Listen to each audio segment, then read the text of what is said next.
வணக்கம் நண்பர்களே. தமிழ்நாடு அரசின் வேளாண் பட்ஜெட் தாவேக அரசுடைய முதல் வேளாண் பட்ஜெட் இன்று தாக்கல் செய்யப்பட்டது. அமைச்சர் வினோத் தாக்கல் செய்தாரு. அதுல முக்கிய அம்சங்கள் என்ன அப்படின்னு பார்த்தோம்னா, முக்கியமாக உழவர் சந்தைகளை புனரமைக்க 20 கோடி ரூபாய் ஒதுக்கீடு செய்யப்பட்டுள்ளது. உழவர் சந்தை பல ஆண்டுகளாக செயல்பட்டு வருகிறது. பல சமயங்கள்ல ஆட்சிகள் மாறும்போது உழவர் சந்தைகள் மீதான கவனம் குறைக்கப்படும். திமுக அதுல கவனம் செலுத்தும், அதிமுக வந்தானா கொஞ்சம் கவனம் குறைச்சிடும். ஆனா இந்த அரசு தாவேக அரசு உழவர் சந்தைகளுடைய முக்கியத்துவத்தை உணர்ந்து, ஏனென்றால் விவசாயிகள் தங்களுடைய விளைபொருட்களை நல்ல முறையில் நல்ல விலையில் எந்த சிக்கலும் இல்லாமல் விற்பதற்கான இடங்கள் தான் உழவர் சந்தைகள். அதை புனரமைக்க 20 கோடி ரூபாய் ஒதுக்கீடு செய்திருப்பது உண்மையிலேயே உழவர்களுக்கு மகிழ்ச்சி தர வேண்டிய அம்சமாகத்தான் இருக்கும். அதுக்கப்புறம் 4 கோடியில் வேளாண் நுண்ணறிவு மற்றும் சந்தை மகத்துவ மையம். வேளாண் தொடர்பான நுண்ணறிவு வேணும் இல்லையா, அது கட்டமைப்புல ரொம்ப அவசியமானது. அதுக்கான இந்த செலவு பயன்படுத்தப்படும். அப்புறம் வான்மகள் திட்டம்னு ஒரு திட்டம் கொண்டு வராங்க. என்ன அப்படின்னா, 100 மகளிர் உட்பட 500 நபர்களுக்கு ட்ரோன் இயக்க பயிற்சி உரிமம். இந்த ட்ரோன்னா ஆம்பளை தான் இயக்கணும் அப்படிங்கிறது இல்ல. இதுல பெண்களுக்கு கொடுக்குறாங்க. 50 பயிற்சி பெற்ற மகளிருக்கு 50% மானியத்தில் ட்ரோன்கள் வழங்க 4 கோடி ரூபாய் ஒதுக்கீடு செய்யப்பட்டிருக்கிறதுங்க. ஏன்னா இது விவசாயத்திற்கு ரொம்ப பயன்படுதுங்க. ட்ரோன்கள் நவீன காலத்துக்கு வந்துட்டோம். இதுல பெண்களுக்கு அதிக அளவுக்கான பயிற்சி தேவைப்படுது. அந்த பயிற்சி கொடுத்து மானியத்திலையும் ட்ரோன்கள் கொடுக்குறாங்க. உண்மையிலேயே இது தொடர்பான செய்தி இந்த துறையில் கால் பதிக்க விரும்பும் பெண்களுக்கு ட்ரோனில் பறப்பது போல ஒரு மகிழ்ச்சி கொடுத்திருக்கும். அதே மாதிரி நன்னரி சாகுபடி, நஞ்சற்ற உற்பத்தி, உலகளாவிய ஏற்றுமதி ஊக்குவிக்க 8.43 கோடி ரூபாய் ஒதுக்கீடு செய்யப்பட்டிருக்கிறது. குறைந்த நீரில் அதிக மகசூல் உறுதி செய்ய நீர் மேலாண்மைக்கான தண்ணி குறைஞ்சு செலவழிக்கிறோம், ஆனா மகசூல் அதிகமா இருக்கணும். அதுல துளி துளி தண்ணீர் திட்டம் பேரே நல்லா இருக்கு. அதுக்கு 2.2 லட்சம் ஏக்கர் நிலம், 95,000 விவசாயிகள் பயனடைவார்கள். இதற்காக 785 கோடி ரூபாய் ஒதுக்கீடு. ரொம்ப நல்ல ஒரு அம்சம் தாங்க. ஏன்னா குறைந்த அளவுக்கு தண்ணீர் பயன்படுத்தி அதிக அளவுக்கு மகசூல் ஏற்படுத்த இது பயன்படும்.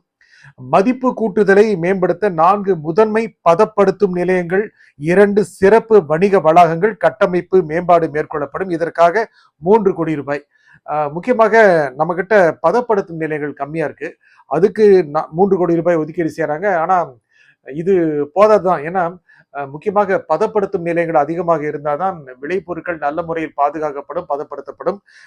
அதுக்கப்புறம் 5.2 கோடி ரூபாய் செலவில் தமிழ்நாடு விவசாயிகளின் வருமான மேம்பாட்டு ஆணையம். விவசாயிகளுடைய வருமானம் அதிகப்படுத்தணும் அல்லவா, அது ரொம்ப முக்கியமானது. அதுக்கு இந்த ஆணையம் பயன்படும் அப்படின்னு நிச்சயமா நம்பலாம். திருக்கோவிலூர், முசிறி, காரைக்குடி, தாம்பரம், கும்பகோணத்துல வேளாண்மை பொறியியல் விரிவாக்க மற்றும் பயிற்சி மையங்கள். இது என்ன, இதுக்கு ஒதுக்கீடு அப்படின்னா 4.6 கோடி ரூபாய் செலவு. அந்த செலவுல ஒதுக்கீடு செய்யப்படுது. அடுத்தது வாடகை 2.0. இது ஆப்புங்க, செயலி. இதன் மூலம் வேளாண்மை பொறியியல் துறையின் இயந்திரங்களை வாடகைக்கு வழங்கும் சேவையை வலுப்படுத்த ஏற்கனவே கொடுக்குறாங்க. ஆனா 463 வேளாண் இயந்திரங்கள் கருவிகள் கொள்முதல் செய்ய 20.31 கோடி ரூபாய் ஏற்கனவே கொடுக்குறாங்க.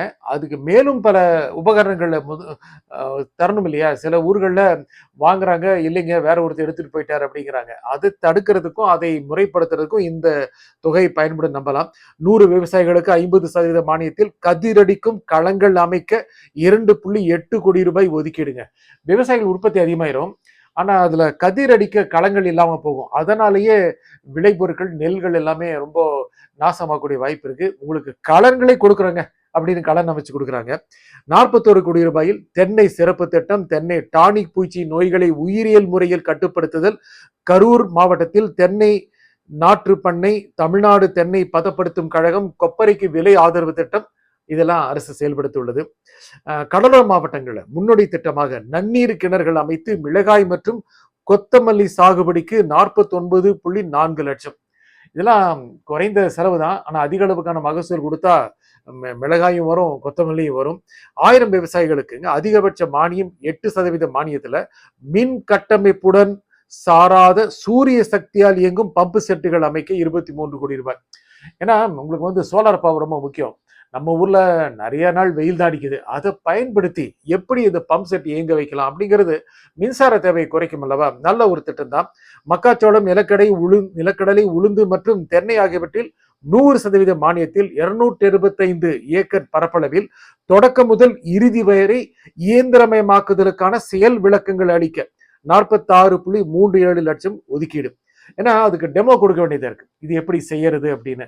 விவசாயிகள் ரொம்ப நல்ல அளவுக்கான புரிதல் கொண்டவர்கள், அவங்களுக்கு டெமோ கொடுத்துட்டாங்கன்னா ரொம்ப யூஸ்ஃபுல்லா இருக்கும். அதுக்காக தான் இதெல்லாம் பயன்படுத்துறாங்க.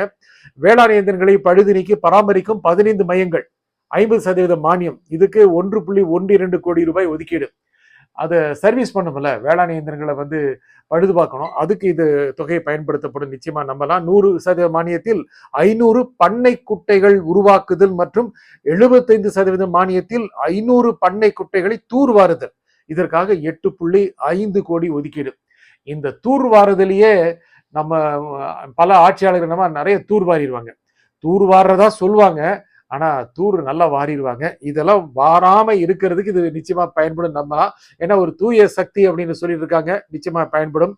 தஞ்சை மாவட்டம் சாக்கோட்டையில் நம்மாழ்வார் பெயரில் ஒரு புதிய உயிர்ம வேளாண்மை பட்டய படிப்பு கல்லூரி, ஒரு காலேஜுங்க. அதுக்காக ஒரு பட்டயம் டிப்ளமா காலேஜ், அதுக்கு 5 கோடி ரூபாய் மதிப்பில் உருவாக்குறாங்க. ரொம்ப நல்ல விஷயங்க. ஏனென்றால் இளைஞர்கள் அதை கல்வி பெறுவதற்கு நிச்சயமாக பயன்படும். வேளாண் விளைபொருட்களுக்கு 100% பயிர் காப்பீடு வழங்க முடிவு செய்யப்பட்டுள்ளது. ரொம்ப முக்கியங்க. விளைபொருட்களுக்கு வந்து பயிர் காப்பீடு இல்லாமல் இருக்கு, அதுக்கு 100% கொடுக்க முடிவு செய்யப்பட்டிருக்கு. அது செயல்படுத்தினா ரொம்ப நல்லா இருக்கும். ஏன்னா விவசாயிகளுக்கு பயிர் சேதம் அடைந்தால் அதற்கு காப்பீடு இல்லாமல் ரொம்ப கஷ்டப்படுறாங்க. அது 100% பயிர் காப்பீடு கொடுக்குறாங்க அப்படின்னா ரொம்ப மகிழ்ச்சியா தான் இருப்பாங்க. உயிர்ம உர பயன்பாட்டை ஊக்குவிக்க விவசாயிகளுக்கு 4000 சிறப்பு தொகை, சிறப்பு ஊக்கத்தொகை வழங்கப்படுங்க. மாநில அளவில் பயிர் விளைச்சல் போட்டிகள் நடத்தப்பட்டு மக்கள் சேவகர் அஞ்சலி அம்மாள் விருது கொடுக்குறாங்க. வெற்றியாளர்களுக்கு முதல் பரிசு 2 லட்சங்க, 2,50,000. இரண்டாம் பரிசு 1,50,000. மூன்றாம் பரிசு 1 லட்சம். நல்ல விஷயம்தான். ஏன்னா சிறந்த முறையில் யார் விளைச்சல் பண்றாங்க அப்படின்னு எல்லா விவசாயிகளுக்கும் பக்கத்து நிலம் இருந்தாவே நம்ம நிலம் பாரியா சூப்பரா விளைஞ்சிருச்சு அப்படின்னு சொல்லுவாங்க.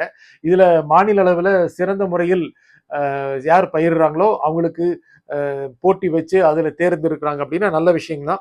இதுக்கு என்ன தகுதிகள் தெரியுமா?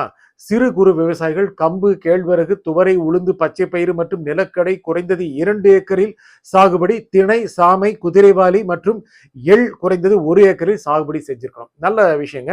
விவசாயிகளுக்கு சிறந்த உயிர்மை விவசாயிக்கான நல்மாழ்வார் விருது, நல்ல விஷயங்க. பரிசு தொகை இதுக்கு 11 லட்சம்.